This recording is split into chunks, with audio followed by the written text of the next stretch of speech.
감사합니다. 하나님의 말씀을 보도록 하겠습니다. 하나님의 말씀은 요한복음 2장 13절로 25절에 있는 말씀을 한 절씩 교독하도록 하겠습니다. 신약성경 제가 가진 성경 144쪽입니다. 다 찾으신 줄 알고 2절을 먼저 봉독하겠습니다. 유대인의 유월절이 가까운지라 예수께서 예루살렘으로 올라가셨더니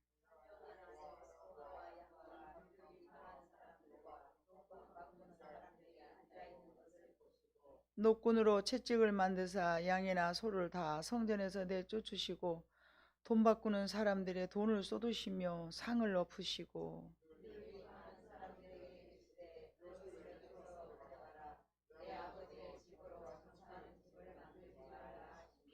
제자들이 성경 말씀에 주의 전을 사모하는 열심히 나를 삼키리라 한 것을 기억하더라.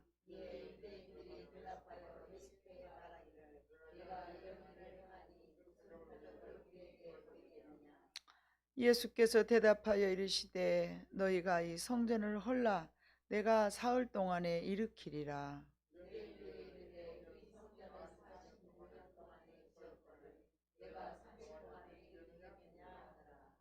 그러나 예수는 성전된 자기 육체를 가리켜 말씀하신 것이라.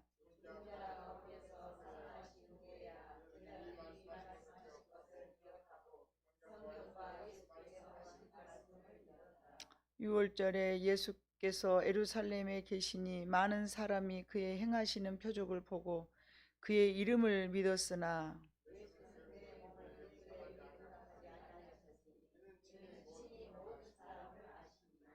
또 사람에 대하여 누구의 증언도 받으실 필요가 없었으니 이는 그가 친히 사람 속에 있는 것을 아셨음이니라. 아멘. 우리가 새 집을 이렇게 지으려면은 아주 그냥 깨끗한 건물로 좋게 잘 지어진 집이라 할지라도 내가 어떤 생각하는 것들, 내가 추구하는 것들을 짓기 위해서는 그걸 헐어야 되겠죠. 예. 허름한 집이 됐든 새 집이 되었든 내가 뭔가를 지으려 할 때는 이미 기존에 있었던 건물을 헐어야 되는 그런 상황입니다.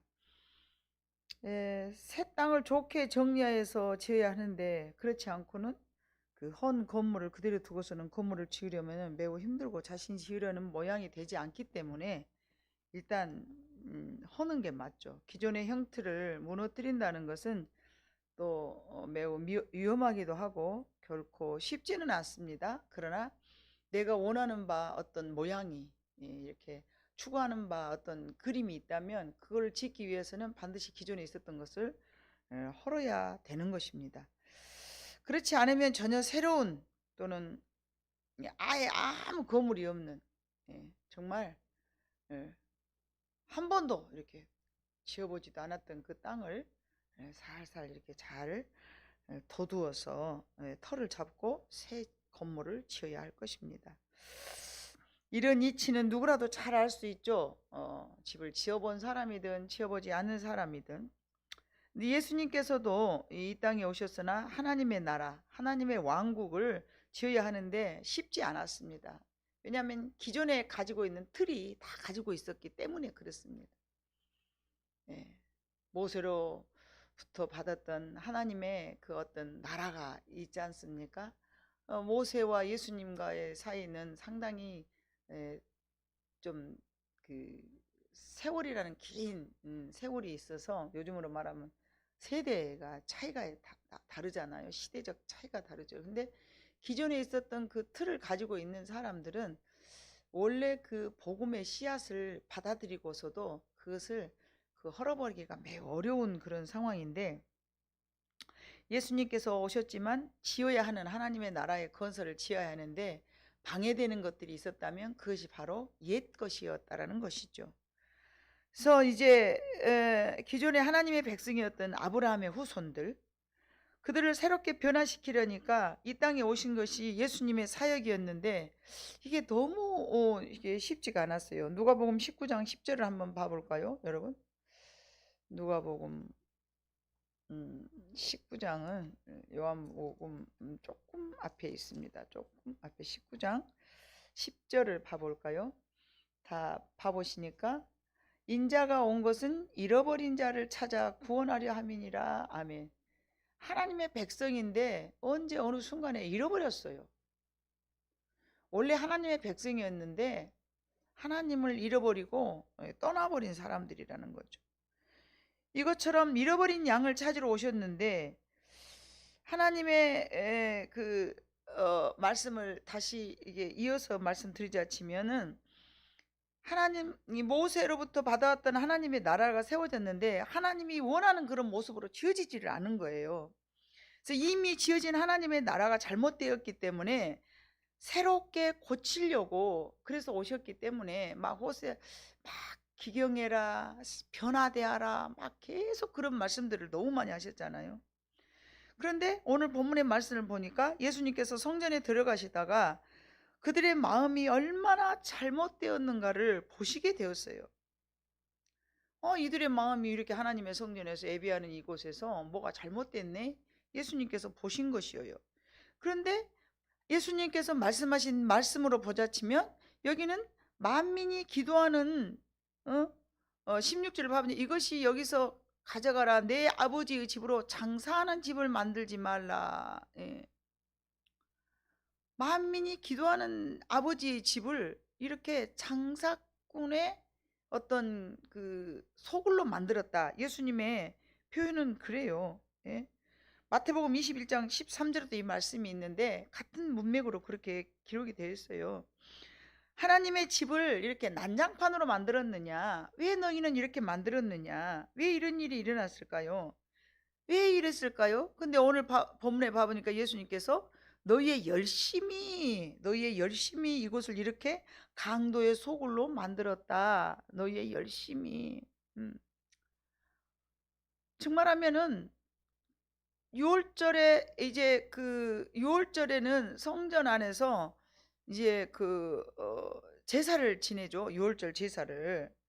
근데 이런 하나님 앞에 왜 이런 어떤 열심이었는가 보니까 이제 그 6월절에는 1년에 한 번씩 그래서 전국에서 12지파들이 흩어져 있지만 전국에서 와서 이제 제사를 지내야 되겠죠.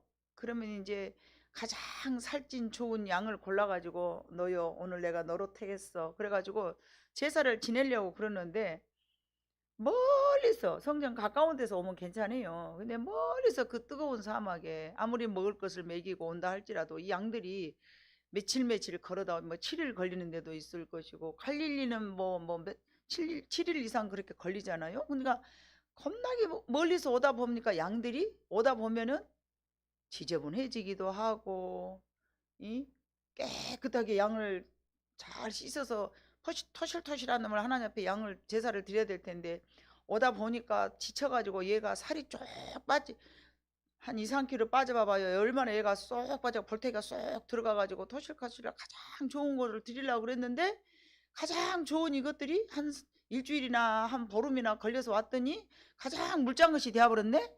그러니까 이거 아니 이거 하나님 앞에 이런 거 드리려고 한 거 아니고 좋은 걸 드리려고 했는데 왜 이렇게 됐지? 그러면서 자기도 모르게 어쩝니까? 속이 상하고 이게 원치 않았던 양으로 변해져 있기 때문에 이건 아니다. 하나님 앞에 가장 좋은 걸로 드리려고 했는데 이건 아니네. 그러면서 생각하는 것이 돈으로 갖고 가가지고 이제 그 주변에서 예루살렘 그 주변에서 토실토실한 것을 사가지고 하나님 앞에 드리면은 이제 튼실하고 좋은 걸로 드릴 수 있겠어 하면서 하나님 앞에 대한 지극정성 열심히 내었던 그런 상황이 이제 이런 식으로 바꿔져 버린 거예요. 그러니까 6월절만 되면은 그 주변에 있는 양을 파는 사람들이 장사가 잘하네? 그러니까 어째요? 어이구 저거 한몫 먹었는디? 6월절을 기점으로 해서 여러분 어제도 우리 문산교에서 8명의 목사님 안수식과 5명의 강도산 인허가 있었는데 무려 13분의 이렇게 이제 그 행사에다 봐보니까 어디선가 우리는 꽃바구니를 여기서부터 만들어 갖고 가면서 그 교회 옆에가 꽃집이 어디 있겠어? 그러니까 여기서부터 만들어 갖고 가야 돼 하고 갔는데, 내년에 또 문상교에서 무슨 일이 있다 그러면 우리가 꽃 사갖고 갈까요? 안 사갖고 갈까요? 가본 사람은 알아. 이렇게 이거 사갖고 갈 필요가 없는데 우리가 사갖고 왔구나. 어디선가 꽃장수 아저씨들이 여기서 저기서 두 군데서 와가지고 경쟁하면서 팔더라고요. 이런 상황이 생긴 거예요. 이런 상황이. 예. 그리고 생겼다면 우리가 하루 전날부터 주문해가지고 하루 전날부터 찾아가고 할 필요가 없잖아요. 모르니까 여기서 해갖고 왔죠. 이와 같은 어떤 상황으로 여러분들이 이해를 하면 어떤 열심히 하나님의 성전을 이렇게 더럽혔는가 여러분들이 알 수 있을 것 같아요. 이제 양을 파는 장사꾼들이 한 명, 두 명 늘어나다 보니까 이제 장사가 놀 데가 없어. 그러니까 내가 조금 더 가깝게 있어야지 그러면서 조금씩 들어오는 거지. 우리 세박교회처럼 이렇게 이렇게 된 게 아니라 그 성전은 여러분 크잖아요. 예, 그러니까 그 앞에 들어가서 제사해야 될 그 마당에 막 음매 소 팔고 막 아주 양 팔고 하는 사람이 생겨버렸어.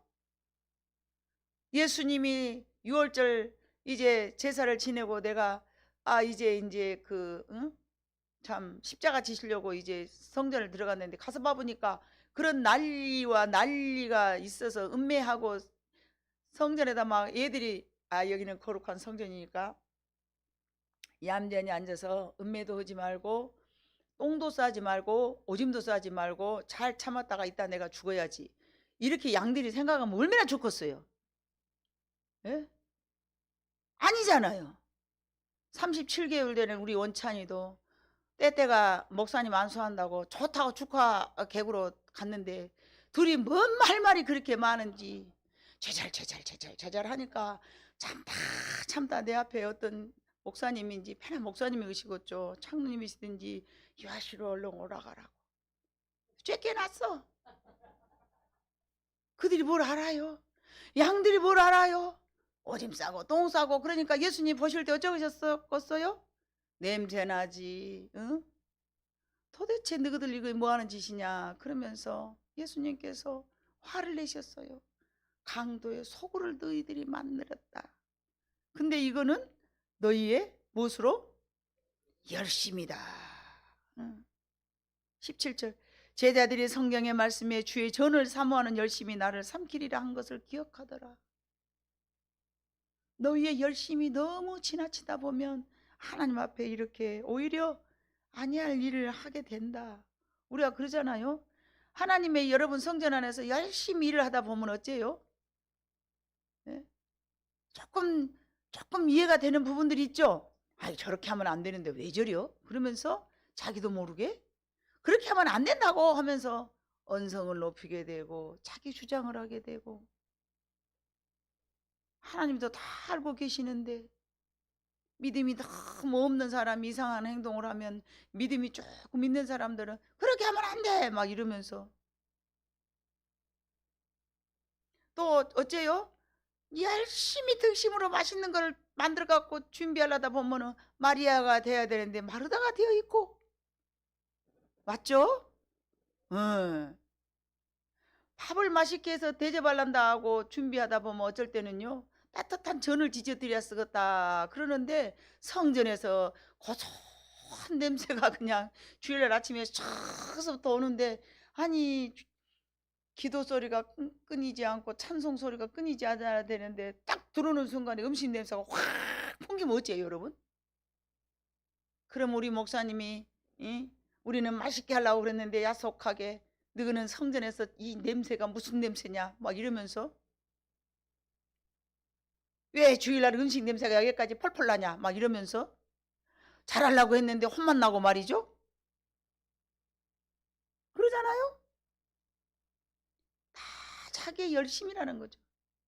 다 자기의 어떤 열심으로 말미암아 여러 가지 모양으로 열심히 잘하려고 했는데 오히려 그것이 주님이 보실 때는 너희가 강도의 소굴로 만들었다. 예.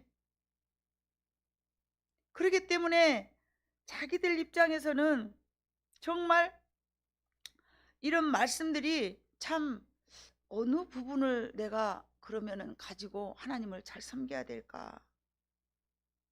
이것은 곧 너희의 열심히 이처럼 성전을 더럽혀 망쳐왔거나 하신 것인데, 이것은 곧 우리의 사람의 생각이라고 생각하시면 돼. 하나님이 원하시는 것은 그러면은, 그래서 언제도 여러분에게 그렇게 말씀드렸던 것이 생각이 나. 성경을 읽을 때도 하나님 중심으로 성경을 대해야 되고, 우리가 예배를 드릴 때도 하나님의 중심으로 드려야 돼요. 이웃을 사랑할 때도 내 방법으로 하지 말고 하나님 중심으로 여러분들이 사랑하고 섬겨야 돼요. 이웃을 사랑할 때도 꼭 내 방법으로 한단 말이에요. 사람의 생각대로. 그러면 하나님이 안 돼. 하나님이 그렇게 하면 안 돼. 뭐라 해. 이러면서. 그거는 하나님께 물어봐야 돼. 그게 옳은 것인지 틀린 것인지 그것은 하나님만 하실 수 있는 일이요. 하나님은, 예수님께서는 그런 부분들을 보시고 많은 제사장들에게 혼을 내시면서 뭐라고 말씀하셨어요? 이 성전을 다 헐어버려라. 19절, 예수께서 대답하여 이르시되 너희가 이 성전을 헐라 내가 사흘 동안에 일으키리라. 그러니까 난리가 난 게, 유대인들이 46년 동안 지었던 이 성전을 3일에 이거를 지은다고? 말도 안 된다. 사랑하는 제자들도 그 말씀을 이해를 못했어요. 21절, 그러나 예수님은 성전된 자기 육체를 가리켜 말씀하신 것이라 죽은 자 가운데서 살아나신 후에야 제자들이 이 말씀하신 것을 기억하고 성경과 예수께서 하신 말씀을 믿었더라. 그 당시에는 그게 무슨 말인지 아무도 몰랐어. 그러나 때가 되고 예수님께서 이제 죽은 자 가운데서 다시 살아나셔서 이제 올라가시고 난 다음에 그것도 성령님이 그것을 알게 깨닫게 해주셔서 알았을 것 같아요. 제 생각에는. 예, 성령님이 그것을 깨닫는 은혜를 주시지 않았으면 어떻게 우리가 알겠습니까? 이 말씀에 대한 진정한 의미를 알 리가 없는 제사장, 또 내지는 유대인, 또는 랍비들은 이게 무슨 회개망측한 일이냐, 말도 안 되는 생각을 하고 저런 말을 하고 있구나, 그렇게 가질 수밖에 없었어요. 그런데 성전을 말씀하신 말씀이 아니었고 우리의 육체가 더러워졌다는 것을 예수님께서는 말씀하셨어요. 예수님께서 자신의 몸을 성전이라고 말씀하신 것은 여러분 우리가 인정하십니까? 예, 맞습니다. 로마서 12장 1절 2절 봐볼까요? 로마서 12장 1절과 2절. 예. 신약 성경 256쪽인데 제가 가진 성경은 한번 다 찾으셨으면 읽어보도록 하겠습니다. 시작. 그러므로 형제들아, 내가 하나님의 모든 자비하심으로 너희를 권하노니 너희의 몸을 하나님이 기뻐하시는 거룩한 산 제물로 드리라. 이는 너희가 드릴 영적 예배니라. 너희는 이 세대를 본받지 말고 오직 마음을 새롭게 함으로 변화를 받아 하나님의 선하시고 기뻐하시고 온전하신 뜻이 무엇인지를 분별하도록 하라. 아멘. 자, 이게 예수님께서 영적으로 드릴 산제사를 드리라고 그랬는데 요한복음 4장 22절과 23절에도 이 말씀이 있어요. 너희는 알지 못하는 것을 예배하고 우리는 아는 것을 예배하노니 이는 구원이 유대인에게서 남이라. 아버지께 참되게 예배하는 자들은 영과 진리로 예배할 때가 오나니 곧 이때라. 아버지께서는 자기에게 이렇게 예배하는 자들을 찾으시니라. 얼마나 없으면 찾으시겠어요. 오늘날에도 신령과 진정으로 예배드리는 자를 하나님은 찾고 계셔요. 하나님은 영이시니 예배하는 자가 영과 진리로 예배할지니라. 아멘. 우리가 하나님 앞에 참된 예배를 드린다는 것은 우리의 영이 하나님을 찬양하기를 원하셔요. 아멘이십니까? 여러분이 영이 하나님을 찬양하는 것,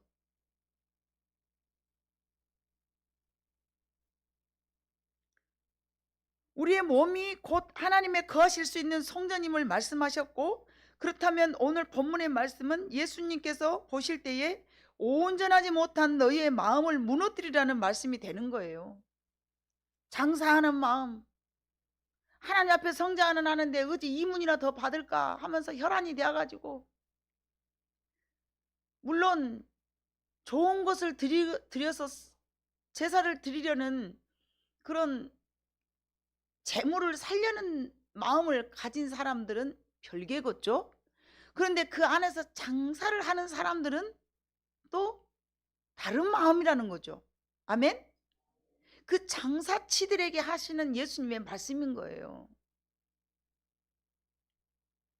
올바른 마음이 아닌 마음으로 하나님 앞에 예배를 드리고 있다.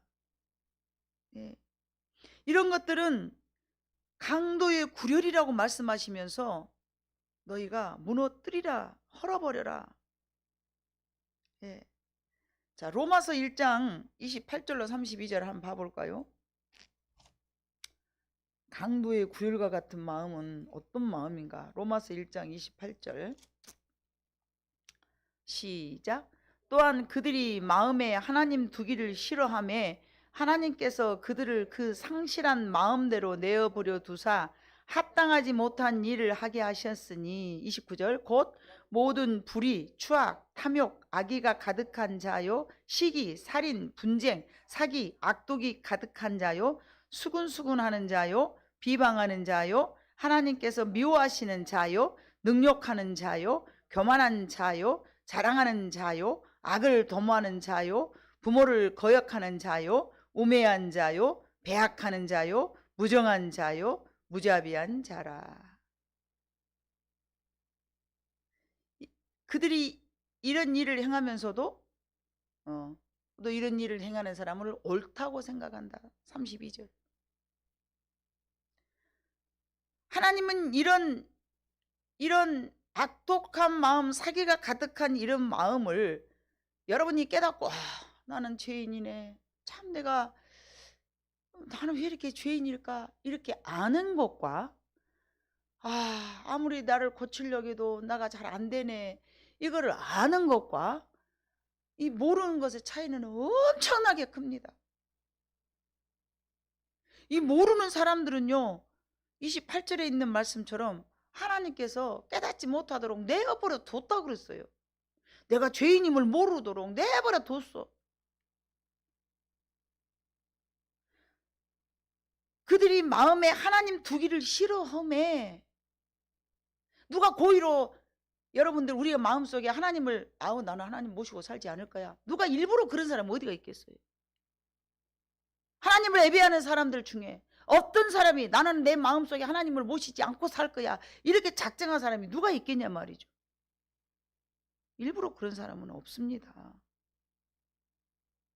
다만 이 말씀을 바꿔 생각한다면 그들의 마음속에 하나님의 말씀이 없다라고 해석을 해도 틀린 말씀이 아닌 것 같습니다.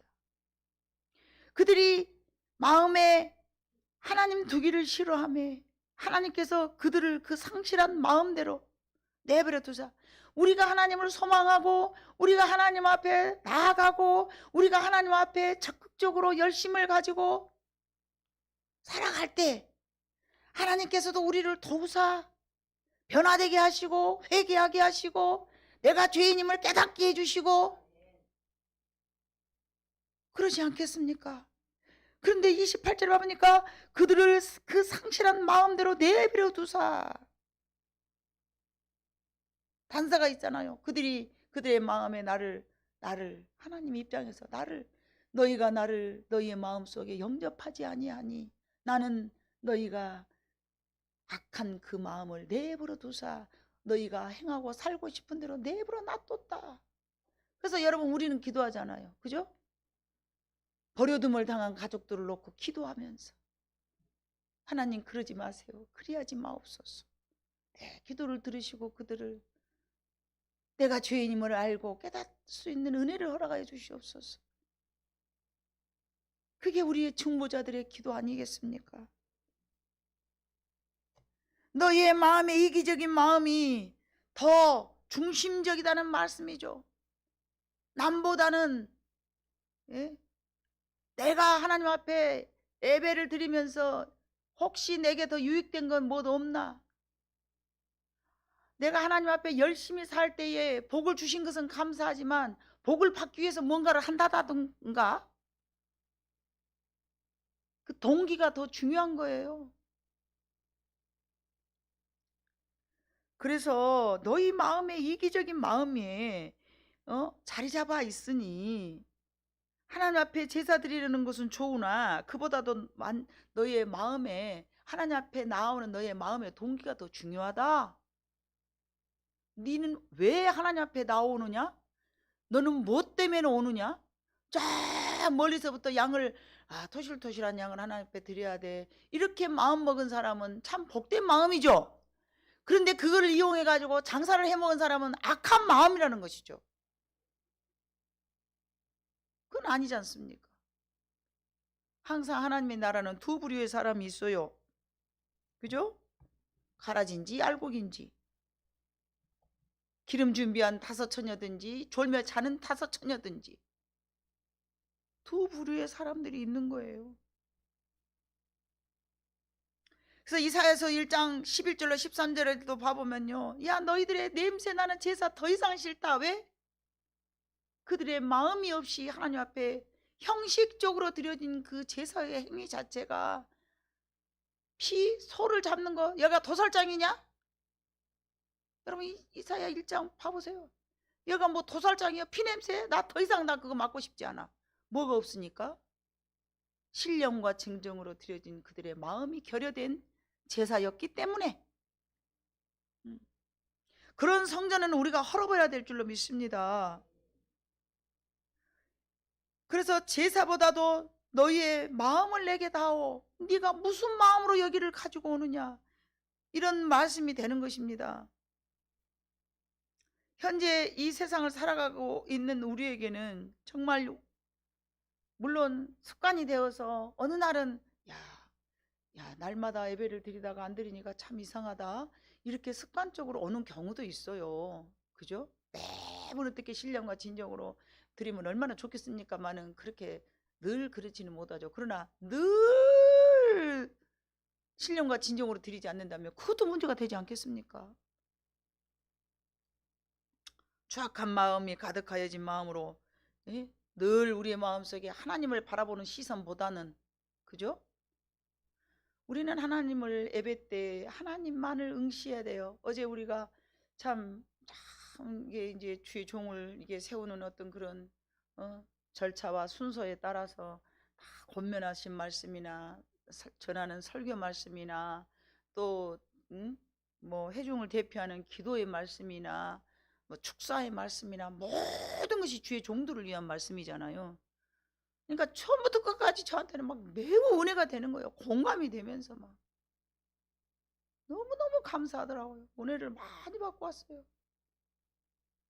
권면하시는 목사님의 말씀이, 특별히 이 말씀이 저한테 너무 감사하고 공감이 되면서, 목사는 설교를 잘해야 되니까 설교 엄청 중요합니다. 잘해야 되죠. 그러나 정말 목회를 성공하고 싶으면 무릎으로 사십시오. 얼마나 내 귀에가 쏙쏙 들어왔겠어요, 여러분. 만약에 내가 기도 안 하고 살면 그 말씀 들을 때마다 내 가슴이 어쩌겠습니까? 찔기라도 하면 그래도 그 영혼은 괜찮아. 그러니까 그것이 뭔 말이요? 이래 부르면 벌이 로마서 1장 28절이요. 아멘, 아멘이요, 아멘이요. 너무너무 감사해요, 목사님. 너무 감사하잖아요. 그렇게 좋은 말씀들을 설교를 막 이분이 나와서 하시고 저분이 나와, 직전 노회장, 뭐 증경 노회장, 현 노회장, 아주 기라상 같은 목사님들이 나와서 설교를 하시는데, 우리 아버지가 목사였고 내가 목사였고 내 아들도 목사인데 노회장 목사님이 눈물을 글썽거리면서 정신 차리고 이제 오늘 한번 그 동영상을 봐보니까, 아니 요셉 목사님이 축도를 이제 마지막 그 신임 목사님들 중에서 막 그 이제 목사 안수 받은 그분이 이렇게 축도를 하더니 저 사람은 무슨 이유로 피택을 받았을까? 상세히 들어보니까요, 80년생 그 사람밖에 없어. 91년, 94년, 95년, 막 93년 막 푸릇푸릇하는 젊은 이제 후배 자기 그 밑에 후배들을 나놓고 이 목사님이 강대상이 막 우는 거야. 다 요새는 목회하는 것도 싫어하고 세상이 좋아서 그러는데 이 젊은이들은 주의 길을 가겠다고 이렇게 섰으니 너무 노희장 목사님이 눈물을 아니 그가 뭐 자기 아들이 있는 것도 아니고 자기 조카가 있는 것도 아니고 그리 눈물을 흘리면서 새로운 주의 종들이 이렇게 배출된다는 그 자체가 하나님 앞에 딱 사회를 딱 서면서 그러시는 거예요. 뭐라고 말씀해요? 하나님이 지금 이곳을 집중하시고 기뻐하고 계실 것이라고. 서두에 딱 그 말씀을 하시는데 또 그때부터 가슴이 콩당 하면서 어디나 뜨겁던지. 여러분 생각하세요. 한 명도 아니고 8명이 쫙 이렇게 안수를 받는데 여러분 안 그러겠습니까? 그 노예가 얼마나 큰지 우리 장로님 먼저 그 노예를 한참 개최하고 있는데 문을 열고 이렇게 들어가서 이렇게 한 200명 되더라요. 서울 북노예 이름이. 가서 봐보니까요. 그 교회가요. 역사가 깊은 곳이야. 무려 140년 됐어 그 교회가. 예? 최초의 선지자 선교사는 아니라도 외국인 선교사가 거기다가 교회를 세워놨더라고. 100년 100주년 해갖고 기념비에다가 막 써놓은 거예요. 막 이렇게 아무개 이름 선교사 이름 잊어먹었네. 선교사가 여기다가 교회를 세웠는데 그 뒤에 누가 막 이렇게 했고 막 그러면서 야 역사가 깊은 곳이나 여기 진짜 우리 성지순례 왔구나. 너무 감사하다. 이런 곳에서 또 우리 아들 목사님이 한수를 받는다는 거 참 이것도 감회가 새롭네 하면서 너무 은혜가 되더라고요. 근데 그 말씀 한 사람 한 절 한 절이 다 뭐라고 말했겠어요? 전부 너는 죽고 예수만 살리자. 처음부터 끝까지 그 말씀만 하셔. 너는 헐고 예수 것을 세우자. 너는 없어지고 예수님만 세우자. 우리는 주의 종이 아니라 할지라도 우리 안에 하나님께서 오늘 예수님께서는 누구 보고 하시는 말씀이요? 비둘기 파는 장사꾼들에게 하는 말이에요. 비둘기 파는 장사꾼들에게 이것을 여기서 가져가라. 내 아버지의 집으로 장사하는 집을 만들지 말라. 그리고는 말씀하시는 거예요. 너희가 이 성전을 헐라. 내가 사흘 동안에 일으키리라. 다 이런 성전 아무 필요 없다. 이런 성전 46년 동안 너희가 공들여서 금으로 반짝반짝하게 다 뒤집어 씌우고 온갖 것을 반짝반짝했어도 그거는 다 불필요한 것들이다. 나는 오직 어떤 마음을 요구하신다? 신령과 진정으로 드려지는 그런 마음을 가진 그런 성도가 필요하다. 제가 꿈꾸면 꼭 우리 교회는요 수가 겁나 많아요. 막 몇백 명 있는 거예요. 거기 내가 올라가서 설교를 하려고 뭐 그런 꿈을 자주 껴요. 하나님 보실 때는 우리 교회가 큰 교회예요. 왜 큰 교회라 할까? 네? 왜 하나님 보실 때는 수 몇 안 되는데 큰 교회일까요? 큰 교회가 여러분 같은 사람들이 그닥 많이 없다는 얘기로 나는 이해가 되더라고. 아멘이요? 겁나게 아멘이에요.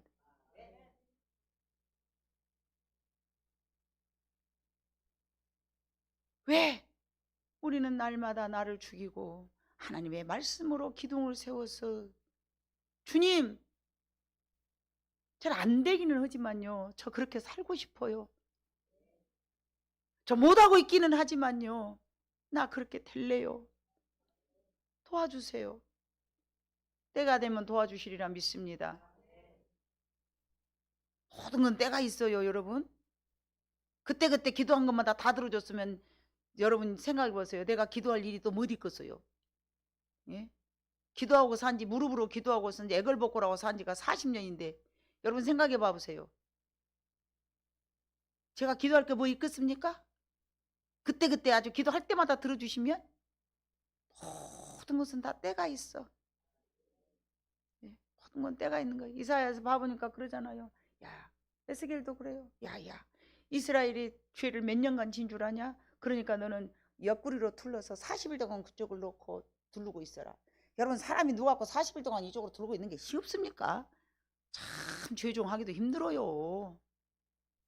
그들을 넣어놓고 왜 그렇게 하신 거요? 그들이 너가 그렇게 누워있는 걸 보면 저거 왜 저래 왜 저래 우리 죄를 위해서 저러고 있다는데 신기하네. 그들에게 시각적 교육을 시키는 거예요. 부흥성회를 40일간 하고 있어 지금. 가슴이 강팍한 그들에게 보여주는 것으로 하나님께서 선지자를 통하여서. 여러분 우리는 요한복음 10장 8절에 봐보니까 나보다 먼저 온 것은 다 도둑이라고 그랬어요. 강도라. 나보다 먼저 온 것이 뭘까요 여러분?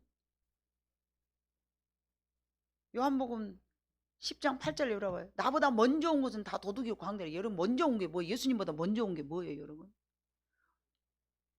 바리새인들이 먼저 왔어요. 예, 맞아요.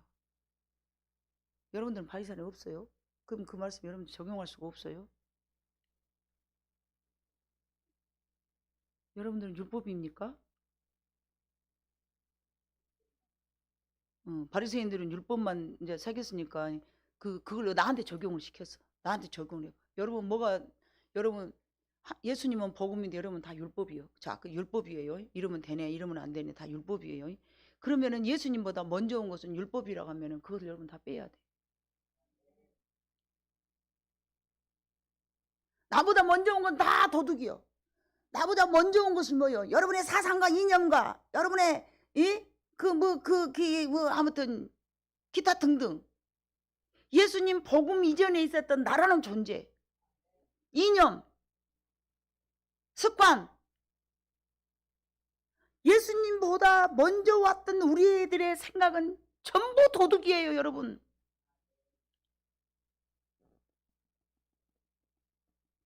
그걸 다 헐어야 돼요. 그걸 다 버려야 돼요. 우리 안에는 오직 뭐만 있어야 돼요? 복음만 있어야 돼요. 여러분 안에 궁굴려도 복음, 앞으로 머리를 칵 쥐어도 복음, 뒤로 미끄러 떨어져도 복음. 동남풍아 불어라, 서북풍아 불어라. 가시밭에 백합화 예수 향기 날리니. 그럼 백합이요, 가만히 있으면 향기 안 나요. 이 앞에 그 은목소라고 하얗게 톱밥같이 생긴 그것도 햇빛 쨍쨍 쬐고 바람 안 불어봐요. 향이 하나도 안 나요. 근데 바람이 슉 불면 그때 향기가, 그 꽃이 건드려지니까 향기가 나거든요. 예수 믿는 사람들은 건들 때 여러분 향기가 나와야 돼요. 근데 여러분 건들 때 뭐가 나온가 한번 생각해 봐보세요. 악취가 나오잖아요. 건들면 악취가 나와. 그러면 이것이 예수 복음이 우리 안에 결여되어 있다라고 우리는 스스로 자가 진단을 해야 되는 거예요. 야, 나는 건드렸더니 악취만 나오네.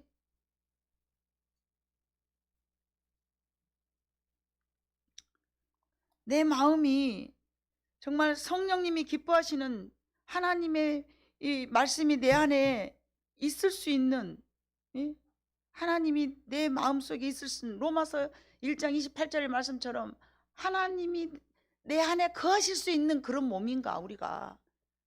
하나님이 이 육체를 가지고 우리 안에서 역사하실 수 있는 그런 공간이 있는가. 없다면 헐어버려라. 내 마음속은 지금 어떤가 뒤돌아보는 시간을 가지시기를 바랍니다. 삶의 근심과 염려 이런 것들도 가득한다면 그 또한 강도의 구렬인 거예요. 근심은 죄가 아니라고 생각해요. 남을 괴롭히는 일이 아니니까. 염려도 하나님 앞에서 굳이 버려버려야 될 일이라고 생각 안 해요. 왜요? 남을 괴롭히는 일이 아니니까. 그런데 누구를 근심시키는 일이에요? 하나님을 근심시키는 일이에요. 하나님을 믿으니 또 나를 믿으라. 그래서 내 안에서 오직 예수님이 거하시면서 어려운 상황이지만 감사가 넘쳐나고 찬양이 넘쳐나고 어떤 상황에서도 믿음으로 하나님을 바라보고 잘 견뎌내고 있다면 여러분들은 하나님이 보시고 기뻐하시는 그런 영혼이 될 줄로 믿습니다. 그런데 그렇지 않고 근심이 많고 욕심이 많고 염려가 많고 그러면 강도의 구렬인 거예요. 왜 강도의 구렬일까요? 우리를 멸망시키려고 오는 예수님보다 먼저 왔던 것들이 우리 속 안에서 구들구들구들 하고 있으니까 우리 심령이 강도의 구렬인 거예요. 장사꾼 아니고라도. 이해가 되시면 아멘. 예수님 먼저 왔던 것, 예수님 복음보다 내 안에 먼저 있었던 것들, 그게 육신으로 이어받은 미움, 그 기타 등등 죄된 우리들의 마음이지 않겠습니까? 그것들은 다 그 예수님보다 먼저 왔기 때문에 그것들이 우리 마음속에 있는 걸 다 걸러내고 버려내고, 그래야만이 우리의 마음에 하나님이 거하실 수 있는 아름다운 성전이 되는 겁니다.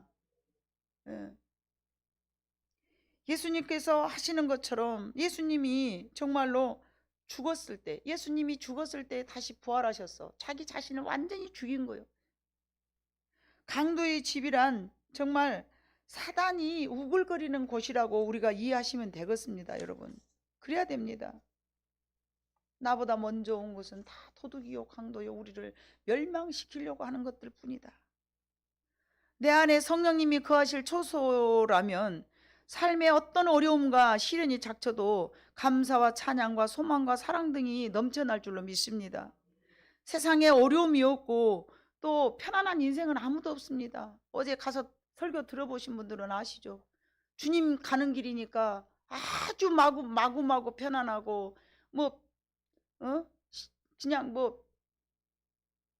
정말 누구라도 그렇게 갈 수 있는 그런 곳이 아니지만, 우리는 주님의 길을 가겠더라고 이제 작정을 했으니까 그 길을 죽으나 사나 가야 된다고 그런 설교를 다 하시는데, 여러분 꼭 그분들만, 어제 안수받은 그분들만 주의 종이고 여러분들은 상관없을까요? 저는 그리 생각하지 않습니다. 여러분 모두 다 예수님의 제자여야 되고 예수님의 그 제자의 삶을 살아야 되고, 예수님께서 우리에게 요구하시는 것은 누구든지 나를 따르라고 그랬지. 그래, 대제사장이나 선지자들이나 그래 성전 안에서 일하는 사람들만 나를 따르라 그러고 어떻게 국한을 지어넣어서 정리정돈을 딱 해서 기고 아니고를 예수님이 갈라놓으신 설교는 아무것도 없습니다. 우리 모두는 그 길을 가야 됩니다.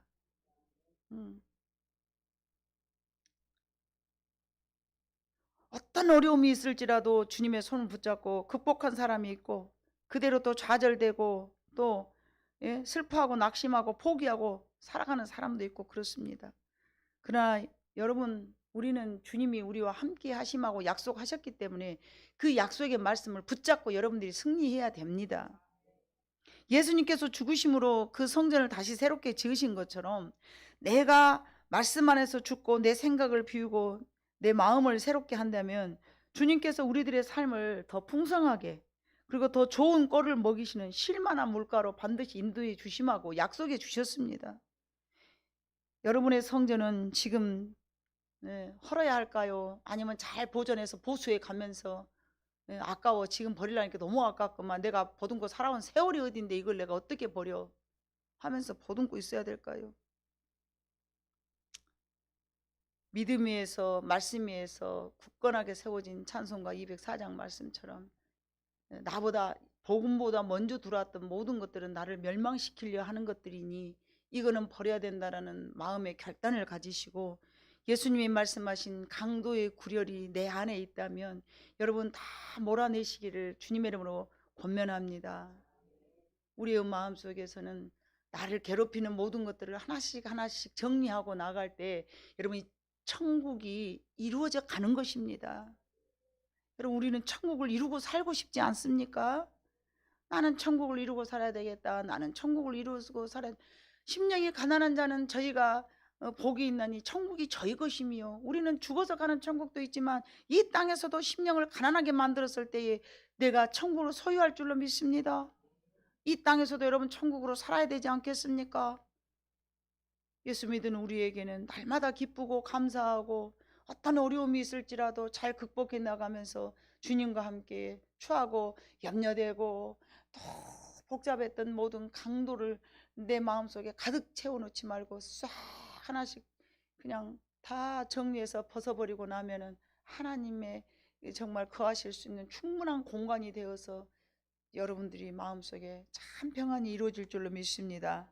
내 안에 성전을 정말로 아름답게 보수하는 계절이 되시기를 바랍니다. 우리 장군사님 오늘 가을의 계절이 되어서 풍성하게 열매 맺으리라 했는데, 야, 옛날에 아우 내가 이거 좀 해봐갖고 고쳐봐야 되겠다 했는데 흔들흔들 이 썩은 이빨도요 흔들흔들 제일 처음부터 안 빠져요. 자꾸만 흔들흔들. 왜 제가 이런 말씀을 드리냐면 어느 날 어느 순간에 나 이런 것은 정말 모양이라도 싫다. 정말 내가 이걸 뽑아버리고 싶은데 왜 이렇게 안 빠질까? 그러면서 이 죄라는 것을 정말 내가 무너뜨리고 뽑아버려야 되겠다. 근데 어느 날 하나님께서 썩은 나무로 보여주시는 거예요. 썩은 나무로 보여주면 어쩌겠습니까, 여러분? 한번 떡 밀어보면 어째요? 싹 쓰러져 불죠. 근데 다 됐는데 우리는 언제까지 아직도 처음에 밀었을 때 꼼짝 안 하니까 나는 변화되려면 닭 몰랐구나 그러고 포기하고 놔뒀을지라도 올 이 가을에 여러분이 한번 건드려 봐갖고 훅 밀어봐 봐요. 그러면 내 안에 있었던 여러 가지 죄성 중에 이 한 가지는 내가 오늘 뽑아버렸다. 썩은 이빨 뽑은 것처럼 얼마나 좋겠습니까? 썩은 이빨 여기다 갈고 다니면 여러분 어째요? 불편하죠. 애리고 막 득신거리고 막 이거 그냥 음식도 잘 못 먹고 막. 근데 그거 싹 뽑아버리면 어때요? 살 것 같으잖아요. 얼마나 감사합니까? 옛말에 막 이빨이 애리면은 반 미치갱이, 기가 애리면은 온 미치갱이. 견딜 수가 없어요. 이게 다른 데 아픈 것도 힘든데요. 정말 힘들어요. 여러분, 우리는 나를 불편하게 하는 것들은 뽑아버려야 돼. 새로운 성전으로 지으려면은 옛날 구닥다리 것들은 싹 뽑아버리면 여러분 새 사람이 되는 거예요. 한꺼번에 우리가 변화된다고 싹 됩니까? 어려워요. 어렵지만 하나씩 하나씩. 아멘. 네, 하나씩 하나씩. 그래서 마귀도요 우리를 이렇게 괴롭히려면요 한꺼번에 우악 돌아서 우리를 괴롭힌 게 아니고요 조금씩 와갖고 우리를 괴롭히면서 자리 잡는데요. 근데 하나님의 나라도 마찬가지예요. 우리가 조금씩 오늘 안 된 거 내일하고 내일 안 된 거 모레하고 자꾸만 내 생전이 새로워지고. 이 오래된 집도 여러분 우리 아파트 오래 살다 보면 어째요? 보수하고 싶잖아요. 아멘. 새 집으로 보수하고 싶다. 그렇게 우리가 하잖아요. 그래서 한 번씩 옛날에는 막 부흥 사경회를 하면서 보수하는 기간을 가졌어요. 근데 우리는 이제 워낙에 늘 기도하고 또 하나님 말씀을 개인적으로 다 전달받고 그러기 때문에 그런 시간은 없습니다만은 그래라도 올 가을에 또 여러분 풍성한 계절을 맞이하여서 아름다운 성전으로 보수하는 시간을 가지시면서 과거에 묻어두었던 것을 하나씩 점검하면서 정리하시는 여러분 모두가 되시기를 바랍니다.